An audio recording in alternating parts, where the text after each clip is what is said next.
বিমানের টায়ার কেলেঙ্কারি, চাঞ্চল্যকর তথ্য ফাঁস। বিমানবন্দরের দুর্নীতির গোপন দরজা খুলে দিল 10 টায়ার চুরি। অনুষ্ঠিত হলো বাংলাদেশ পাকিস্তানের পররাষ্ট্রমন্ত্রী পর্যায়ের দ্বিপাক্ষিক বৈঠক। 6 চুক্তি ও সমঝোতা স্মারক সই। রোহিঙ্গা প্রত্যাবাসন স্বপ্নে কক্সবাজারে 3 দিনের সংলাপ শুরু আজ। সংকট সমাধানে নতুন আশা। ভারতে অনুপ্রবেশের চেষ্টা, বাংলাদেশ পুলিশের জ্যেষ্ঠ কর্মকর্তা আটক, এখনো জানা যায়নি পরিচয়।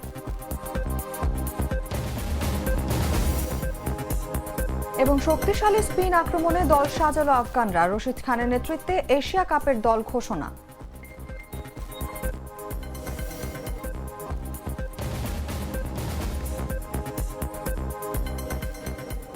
এতক্ষণ শুনছিলেন সংবাদ শিরোনাম। দর্শক আমন্ত্রণ দুপুর 1টা সংবাদে, সঙ্গে আছি আমি অনুভা বিশ্বাস।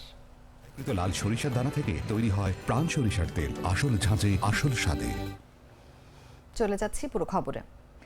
ঢাকার হযরত শাহজালাল আন্তর্জাতিক বিমানবন্দরের মতো সংবেদনশীল এলাকায় বিমান বাংলাদেশ এয়ারলাইন্সের অকশন শেড থেকে উধাও হয়েছে 10টি উড়োজাহাজের চাকা।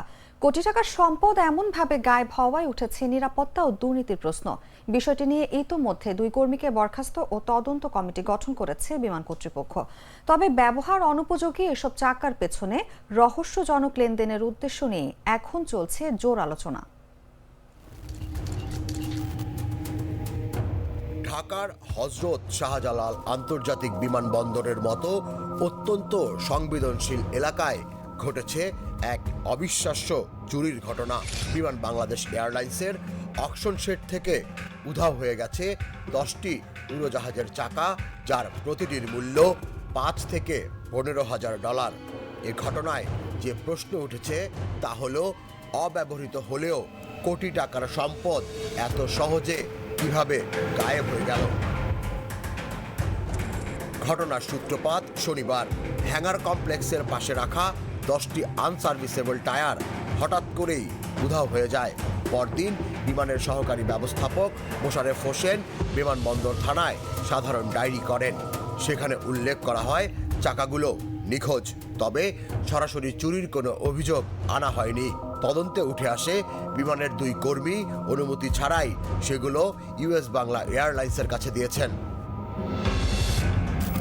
বিমানের মহাব্যবস্থাপক এবিএম রওশন কবির জানান, ঘটনায় সংশ্লিষ্ট 2 কর্মকর্তাকে ইতোমধ্যেই বরখাস্ত করা হয়েছে। পাশাপাশি গঠন করা হয়েছে 4 সদস্যের তদন্ত কমিটি, যারা শুধু চাকাগুলোকে গায়েব হওয়ার রহস্যই নয়, বরং গেল 1.5 মাসে ঘটে যাওয়া সব কারিগরি সমস্যাও খতিয়ে দেখবেন। তবে রহস্য আরও ঘনীভূত হয় ইউএস বাংলার প্রতিক্রিয়ায়।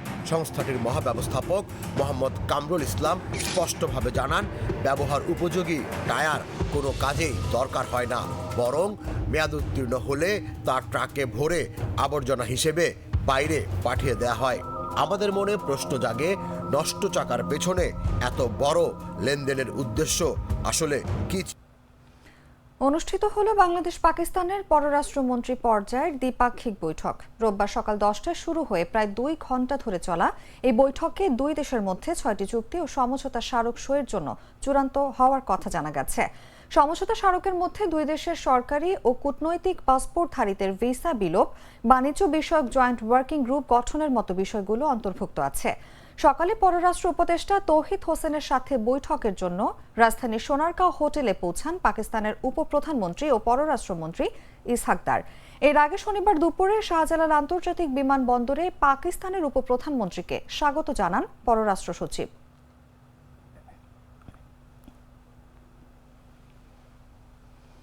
যেকোনো মূল্যে রোহিঙ্গা সংকট মোকাবিলায় আন্তর্জাতিক সহযোগিতা জোরদার ও প্রত্যাবাসন প্রক্রিয়ায় টেকসই সমাধানের পথ খুঁজতে কক্সবাজারে বসেছে 3 দিনের আন্তর্জাতিক সম্মেলন। রোববার থেকে আগামী 26 আগস্ট উখিয়ার ইরানি সেনাবাহিনী পরিচালিত হোটেল বে ওয়াচ মিলনায়তনে চলবে উচ্চ পর্যায়ের এই আয়োজন। Takeaway to the high level conference on the Rohingya situation শীর্ষক এই স্টেক হোল্ডার্স ডায়ালগ যৌথভাবে আয়োজন করেছে পররাষ্ট্র মন্ত্রণালয় ও রোহিঙ্গা ইস্যু বিষয়ক হাই রিপ্রেজেন্টেটিভের দপ্তর। এতে প্রধান অতিথি থাকবেন অন্তর্বর্তীকালীন সরকারের প্রধান উপদেষ্টা অধ্যাপক ডক্টর মোহাম্মদ ইউনুস। মিয়ানমারের রাখাইনে সামরিক জান্তার নির্যাতনের শিকার হয়ে 2017 সালে প্রাণ বাঁচাতে বাংলাদেশে পালিয়ে আসেন 12 লাখেরও বেশি রোহিঙ্গা। আশ্রিত জীবনে বছর বছর বাড়ছে ভোগান্তি। অপরাধ, মাদক ও নানা সহিংস কর্মকাণ্ডে ক্ষতিগ্রস্ত হচ্ছে স্থানীয়রা। খুন, অপহরণ, ধর্ষণ, চাঁদাবাজি ও ইয়াবার দাপটে উখিয়া টেকনাফের জনজীবন অতিষ্ঠ। এই পরিস্থিতিতে বহু প্রতীক্ষিত আন্তর্জাতিক সংলাপকে প্রত্যাবাসন কার্যক্রম পুনরুজ্জীবনের এক নতুন সুযোগ হিসেবে দেখছেন স্থানীয়রা।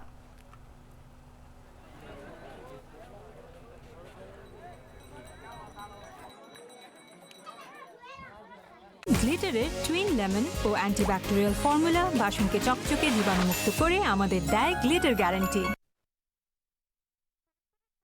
গণ অধিকার পরিষদের আলোচনা সভা চলাকালে দুই পক্ষের মারামারির ঘটনা ঘটেছে।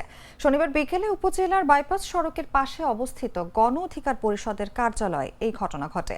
স্থানীয় ও দলীয় সূত্রে জানা গেছে, গণ অধিকার পরিষদের ফরিদপুর জেলা শাখার সাধারণ সম্পাদক ফরহাদ মিয়া ও সালথা উপজেলা গণ অধিকার পরিষদের সভাপতি ফারুক ফকির দুজনেই ফরিদপুর 2 আসনের সম্ভাব্য এমপি প্রার্থী। কিন্তু আলোচনা সভার ব্যানারে ফরহাদ মিয়ার নির্বাচনী প্রচারণা শীর্ষক আলোচনা সভা লেখা ছিল। বিষয়টি ফারুক ফকিরের সমর্থকদের নজরে এলে তারা প্রতিবাদ জানান। এক পর্যায়ে দুই পক্ষের সমর্থকেরা হাতাহাতি ও মারামারিতে লিপ্ত হন। পরে সভায় উপস্থিত নেতারা পরিস্থিতি শান্ত করেন।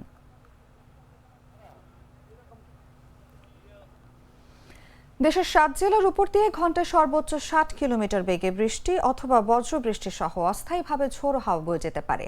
এজন্য সংশ্লিষ্ট নদীবন্দরগুলোকে 1 নম্বর সতর্ক সংকেত দেখাতে বলা হয়েছে। রোববার ভোর 5টা থেকে দুপুর 1টা পর্যন্ত দেশের অভ্যন্তরীণ নদীবন্দরগুলোর জন্য জারি করা সতর্ক বার্তায় আবহাওয়া অধিদপ্তর এই তথ্য জানিয়েছে। আবহাওয়া অধিদপ্তর জানিয়েছে, খুলনা, বরিশাল, পটুয়াখালী, নোয়াখালী, কুমিল্লা, চট্টগ্রাম ও কক্সবাজার অঞ্চলগুলোর উপর দিয়ে দক্ষিণ অথবা দক্ষিণ পূর্ব দিক থেকে ঘন্টায় 45 থেকে 60 কিলোমিটার বেগে বৃষ্টি অথবা বজ্রবৃষ্টি সহ অস্থায়ীভাবে ঝোড়ো হাওয়া বয়ে যেতে পারে। এসব এলাকার নদীবন্দরগুলোকে 1 নম্বর সতর্ক সংকেত দেখাতে বলা হয়েছে। এদিকে আবহাওয়া অফিসের সামুদ্রিক সতর্ক বার্তায় চট্টগ্রাম, কক্সবাজার, মোংলা ও পায়রা সমুদ্র বন্দরকে 3 নম্বর স্থানীয় সতর্ক সংকেত দেখিয়ে যেতে বলা হয়েছে। আগামী সোমবারের মধ্যে উত্তর পশ্চিম বঙ্গোপসাগর এবং তৎসংলগ্ন এলাকায় একটি লঘুচাপ সৃষ্টি হতে পারে। আমি তো মশলা বদলে ফেলেছি, এবার আপনিও বদলে ফেলুন। একবার প্রাণ গুঁড়া মশলা ব্যবহার করেই দেখুন। জানাবো আন্তর্জাতিক সংবাদ।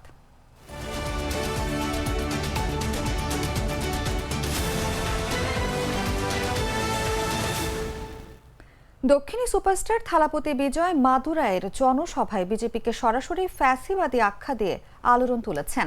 বিজয়ের দাবি, বিজেপি ধর্মকে ব্যবহার করছে বিভাজনের হাতিয়ার হিসেবে এবং দুর্বল করে দিচ্ছে ভারতের গণতান্ত্রিক ভিত্তি। তিনি বলেন, এই লড়াই কেবল রাজনীতি নয়, আদর্শের যুদ্ধ, যেখানে তার দল দাঁড়ানোর ক্ষমতা ধর্মনিরপেক্ষতা ও ন্যায় বিচারের পক্ষে।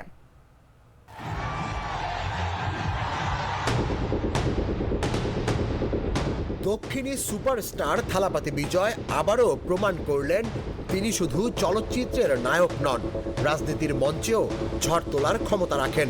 মাদুরাইয়ে নিজ দলের সম্মেলনে দাঁড়িয়ে তিনি ভারতের রাজনৈতিক অঙ্গনে আলোড়ন সৃষ্টি করলেন। বিজয় সরাসরি ভারতের প্রধানমন্ত্রী নরেন্দ্র মোদীর নেতৃত্বাধীন বিজেপিকে ফ্যাসিবাদী দাবি করে বলেন, এই লড়াই আর শুধু রাজনীতির লড়াই নয়, এটি আদর্শের যুদ্ধ। তার ভাষায়, বিজেপি ধর্মকে ব্যবহার করছে বিভাজনের হাতিয়ার হিসেবে এবং একই সঙ্গে দুর্বল করছে গণতন্ত্রের ভিত। তাই বিজেপি তার কাছে সবচেয়ে বড় আদর্শগত শত্রু। বিজয়ের বক্তব্য নিয়ে সংবাদ সংস্থা পিটিআই, এএনআই থেকে শুরু করে হিন্দুস্তান টাইমস ও ইন্ডিয়ান এক্সপ্রেস পর্যন্ত সব বড় গণমাধ্যম শিরোনাম করেছে। তাদের বিশ্লেষণে বলা হয়, এই মন্তব্য শুধু তামিল রাজনীতি নয়, গোটা দেশেই আলোচনার কেন্দ্রবিন্দু হয়ে উঠবে। তবে শুধু বিজেপি নয়, বিজয় তার আক্রমণের তালিকায় রেখেছেন ডিএমকে-কেও। তবে তিনি স্পষ্ট করেন, ডিএমকের সঙ্গে তার লড়াই রাজনৈতিক প্রতিদ্বন্দ্বিতার, আর বিজেপির সঙ্গে তার সংঘাত একেবারে আদর্শিক স্তরে। তার দলের মূল নীতি হল সমতা, ধর্মনিরপেক্ষতা, মুক্ত চিন্তা আর সামাজিক ন্যায় বিচার, যা বিজেপির নীতির বিপরীতে দাঁড় করায় তাকে। 2024 সালে প্রতিষ্ঠিত হওয়ার পর থেকে বিজয়ের দল তামিলনাড়ুতে দ্রুত জনপ্রিয়তা পেয়েছে। কোটি কোটি তরুণ এখন তার শক্তিশালী সমর্থক। মাদুরাইয়ের সভায় সমর্থকদের উল্লাসে প্রতিটি বাক্য যেন দাবানলের মতো ছড়িয়ে পড়ছিল। হিন্দুস্তান টাইমস মন্তব্য করেছে, একজন তারকা রাজনীতিকের মুখে ফ্যাসিবাদী বিজেপি শব্দ শুধু বিতর্কই নয়, জাতীয় রাজনীতিতেও নতুন হিসাব খুলে দেবে। যদিও বিজেপির পক্ষ থেকে তাৎক্ষণিক কোনো প্রতিক্রিয়া আসেনি, তবে রাজনৈতিক মহল নিশ্চিত এই বক্তৃতা আগামী নির্বাচনের সমীকরণে বড় প্রভাব ফেলতে পারে। বিজয়ের কণ্ঠে শেষ বার্তাটি ছিল আরও স্পষ্ট। তিনি বলেন, আমরা নীরব দর্শক হয়ে থাকতে পারি না, এখনই ফ্যাসিবাদের বিরুদ্ধে রুখে দাঁড়াতে হবে। তার এই ঘোষণা যেন ভারতীয় রাজনীতিতে এক নতুন লড়াইয়ের সূচনা। তুষার ইসলাম, জাগো নিউজ।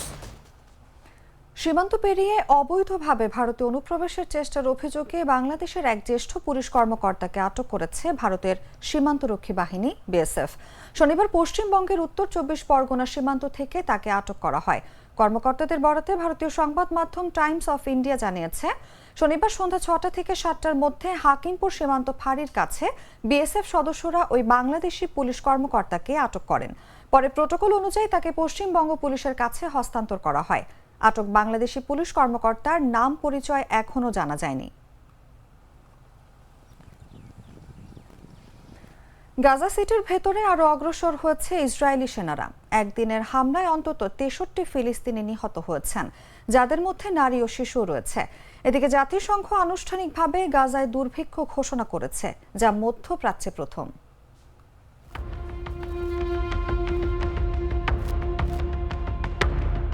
গাজা সিটির আরো গভীরে প্রবেশ করেছে ইসরায়েলি সেনারা। এ সময় ইসরায়েলি হামলায় একদিনে অন্তত 63 জন ফিলিস্তিনি নিহত হয়েছেন বলে জানিয়েছে চিকিৎসা সূত্র। নিহতদের মধ্যে নারী ও শিশুরাও রয়েছে। শনিবার আল জাজিরা আরাবিকের পাওয়া ভিডিওতে দেখা যায়, ইসরায়েলি ট্যাঙ্ক গাজার সাবরা এলাকায় ঢুকে পড়েছে। সাবরা শহর জেইতুন অঞ্চলের কাছে অবস্থিত, যা গত এক সপ্তাহ ধরে অব্যাহতভাবে ইসরায়েলি বাহিনীর লক্ষ্যবস্তুতে পরিণত হয়েছে।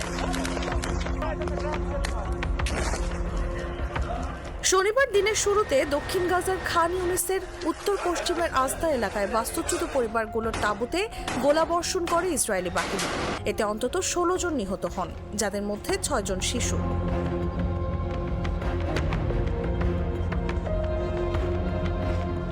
একই দিন মানবিক সহায়তা সংগ্রহ করতে গিয়ে অন্তত 22 জন ফিলিস্তিনি নিহত হয়েছেন। খান ইউনিসের দক্ষিণ পূর্বে মোরাক অ্যাক্সিসের কাছে একজন ও ইসরায়েল নিয়ন্ত্রিত নেটজারিন করিডোরের কাছে আরেকজন ফিলিস্তিনি ইসরায়েলি সেনাদের গুলিতে নিহত হন।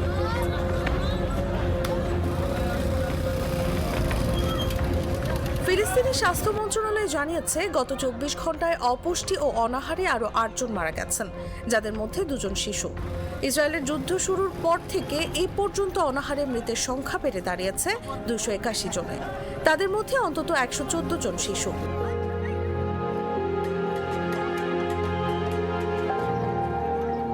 শুক্রবার জাতিসংঘ আনুষ্ঠানিকভাবে গাজায় দুর্ভিক্ষ ঘোষণা করেছে। এটি মধ্যপ্রাচ্যে প্রথমবারের মতো আনুষ্ঠানিকভাবে দুর্ভিক্ষ ঘোষণার ঘটনা। জাতিসংঘের মহাসচিব অ্যান্টনিও গুতেরেস এই পরিস্থিতিকে মানবসৃষ্ট বিপর্যয় বলে বর্ণনা করেছেন। They can violate United Nations Charter. They can turn a blind eye to international human rights conventions or the decisions of international courts. বিশ্বব্যাপী ক্ষুধা নিরীক্ষা সংস্থা আইপিসি জানিয়েছে, গাজায় প্রায় 5,14,000 মানুষ দুর্ভিক্ষে ভুগছে। সেপ্টেম্বরের শেষ নাগাদ এই সংখ্যা বেড়ে 6,41,000-এ পৌঁছাতে পারে।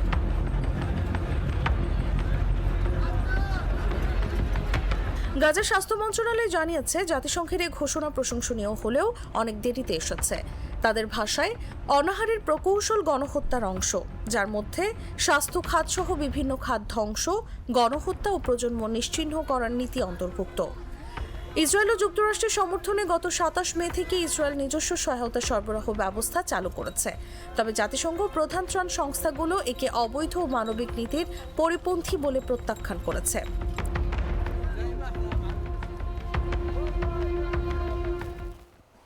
সংবাদ শেষ করব খেলার খবর জানিয়ে।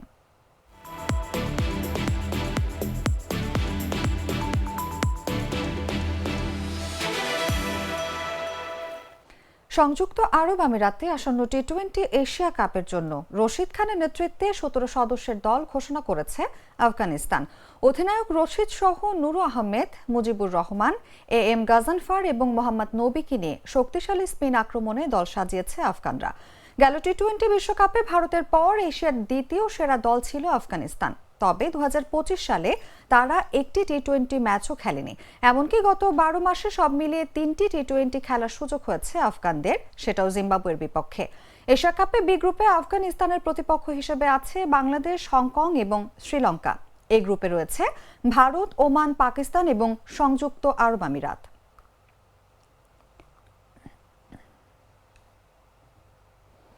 সংবাদ শেষ করার আগে শিরোনামগুলো জানিয়ে দিচ্ছি আরেকবার।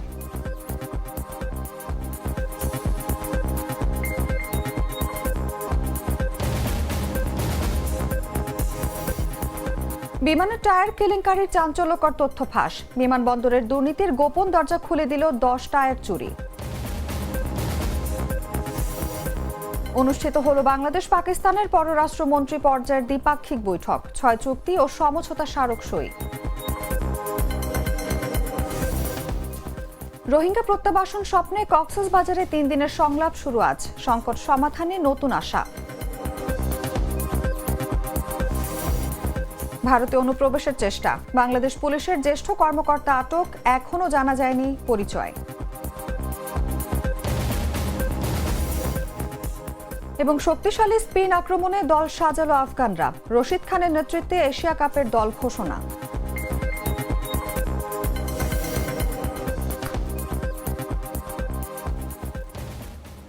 দর্শক, এই ছিল এখনকার মতো। এরপর দেখবেন দুপুর 3টার সংবাদ। প্রতি মুহূর্তে সর্বশেষ খবর জানতে ভিজিট করুন jagonews24.com। ফলো করুন আমাদের ভেরিফাইড ফেসবুক পেজ এবং সাবস্ক্রাইব করুন জাগো নিউজের ইউটিউব চ্যানেল। ধন্যবাদ এতক্ষণ সাথে থাকার জন্য।